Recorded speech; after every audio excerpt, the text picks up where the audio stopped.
about Purdy? Worried? Okay. Come on, man. No, sir. Yeah. Mr. QB wins. Asking me if I'm worried? He has won in 3 games. Yeah, in 4. He's 3-1. They're 8-4 overall. Last night they beat a playoff contender handily. Despite And I'm him. supposed to be worried? I ain't worried at all. I'm quaking! I'm overwrought! I am trembling like a twig in a windstorm. That's how worried. Yeah, worried. I wish I was only worried. Just cancel the show. We can't get any better than this. You're the best. You got to be a solo. Google me, Wild. You're unbelievable. Google me. Check my IMDb page. I don't belong. You don't think a brother can act. I Now don't you belong. do. Now you know. I don't belong here. I need to go to AAA or something. You're the best. Brock, get it together. Get it together. If your toe is bothering you, sit out. If not, you got to make better passes and better decisions because the team actually looks pretty good. Yes. And you know I ride with you, but you're looking like the weak link. And so you got to play better. Yeah, Drew, I appreciate that. All serious. Yeah, Serious. serious. And this is, listen, so I respect the humility that took and the honesty that took. I'm keeping it right, real. because this is a reporter at problem, heart. and you can't really say it's an outlier. So, like, here's the last few years, guys who have had 3 straight drives with an interception.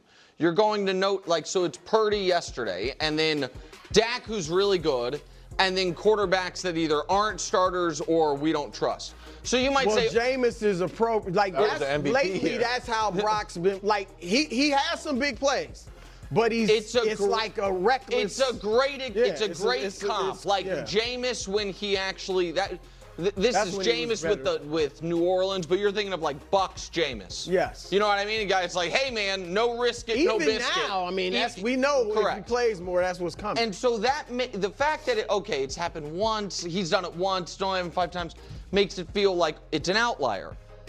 But what about multi-pick halves in the last 3 years? Brock has 8. Joe Flacco, who hasn't even been a full-time, the same type of guy, and the Prince, who, I'll be honest, has a turnover problem. He has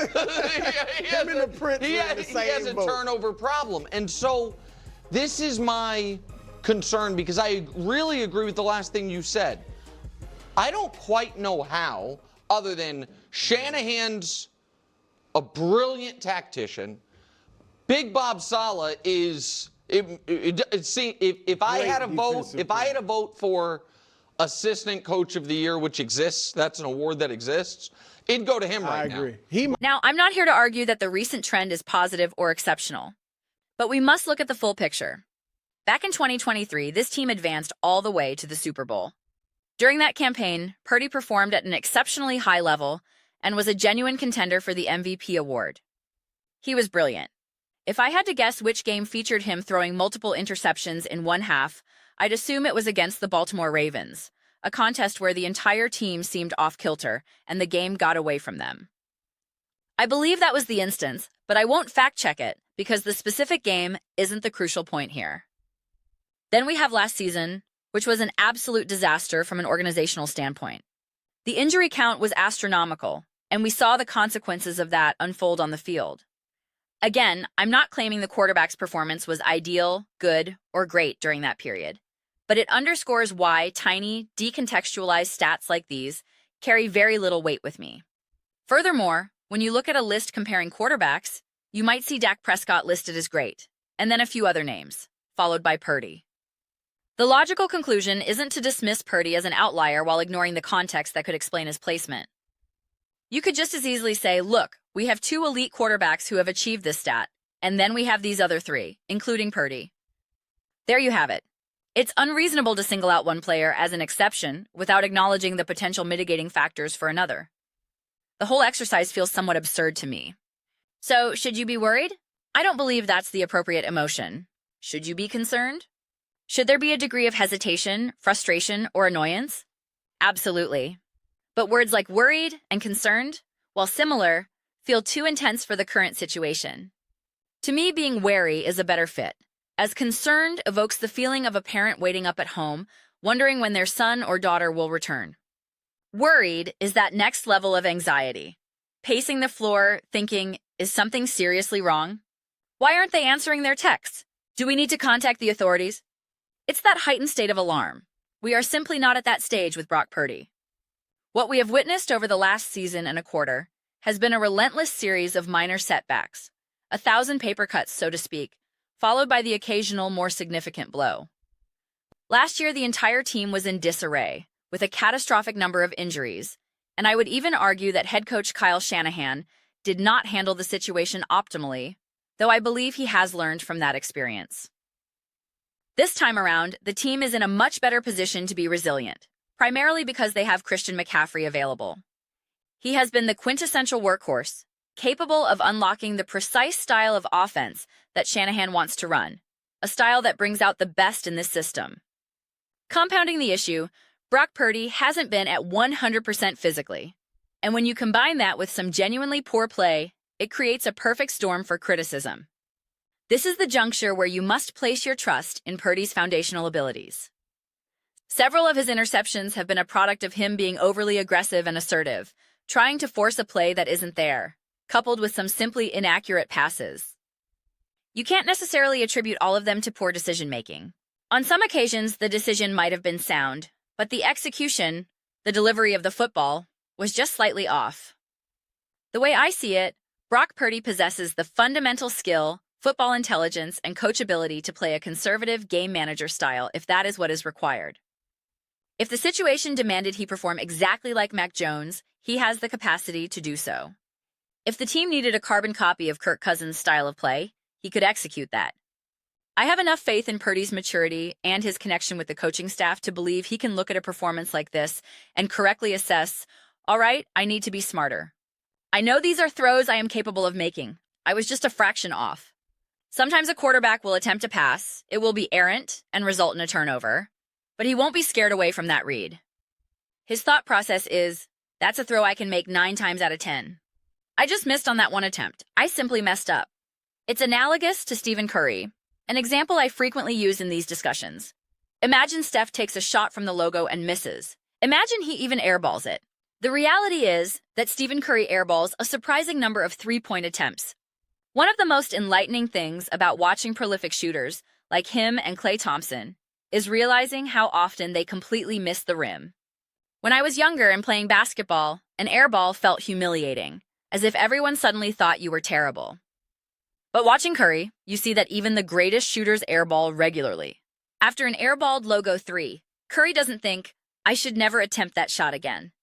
He thinks, I'm great, I'm good, I just missed that one. It wasn't a high percentage look at that moment.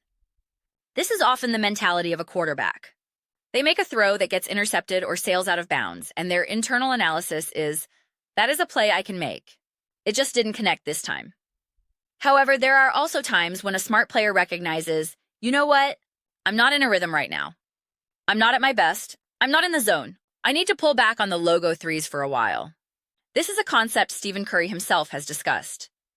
Kevin Durant has also spoken about this, emphasizing the need to earn your deeper 3s by first establishing a rhythm with mid-range jumpers, floaters, and drives to the basket. I've referenced this same idea in the context of Caitlin Clark, who sometimes comes onto the court and immediately starts launching from extremely deep range. I know she can make those shots, but if a legendary scorer like Kevin Durant talks about the importance of settling into a game, it's a principle that applies to everyone. That is my comparison for Brock Purdy at this moment. Sometimes his desire to be aggressive and make spectacular throws overrides the game's flow. I believe this was the essence of what Coach Shanahan communicated about Purdy, which commentators like Joe Buck and Troy Aikman were alluding to during the broadcast. The message is sometimes, we don't need you to be the hero on this play. Just be smart, be the master distributor of the football. That is where Purdy's version of greatness lies, in his ability to meticulously execute the offense and serve as a perfect on-field extension of Kyle Shanahan's strategic vision. That is his unique brand of excellence. Once he settles back into that role, I am confident everything will stabilize. If I were concerned that he lacked the physical or mental capacity to execute that style of play, or if I doubted his ability to recognize the need to recalibrate his approach, then I would be significantly more alarmed. But that is not the conclusion I have drawn about Brock Purdy at this point in time. You can certainly view his recent performances as a cause for concern, that minor feeling of unease, like wondering why your daughter isn't home quite yet. Or you can escalate it to the extreme, full-blown panic, imagining the worst-case scenario and ready to mobilize a search party. You don't need to go to that extreme, but these are just my opinions. I am genuinely very interested to hear yours. What are your thoughts on Brock Purdy and the 49ers? Are you worried about his recent performances? Do you believe this is a temporary trend, or do you think this reveals the true, permanent identity of Brock Purdy as a quarterback? Let me know your perspective in the comment section below. I read every single comment that comes through. So, whether you find yourself in full agreement with me or you think I'm completely off base, let's get some discussions going. Let's have some spirited debates. But at the end of the day, let's just have some fun with it. Please consider subscribing to the channel. We are building a truly amazing community here, and I would absolutely love to have you as a part of it. My goal is to create something we all feel a genuine connection to, something we are truly excited to be involved with. I believe we are well on our way to achieving that. Also, please don't forget to give this video a thumbs up, as it genuinely helps with visibility in the platform's algorithm. Thank you so much for watching. I'll see you next time.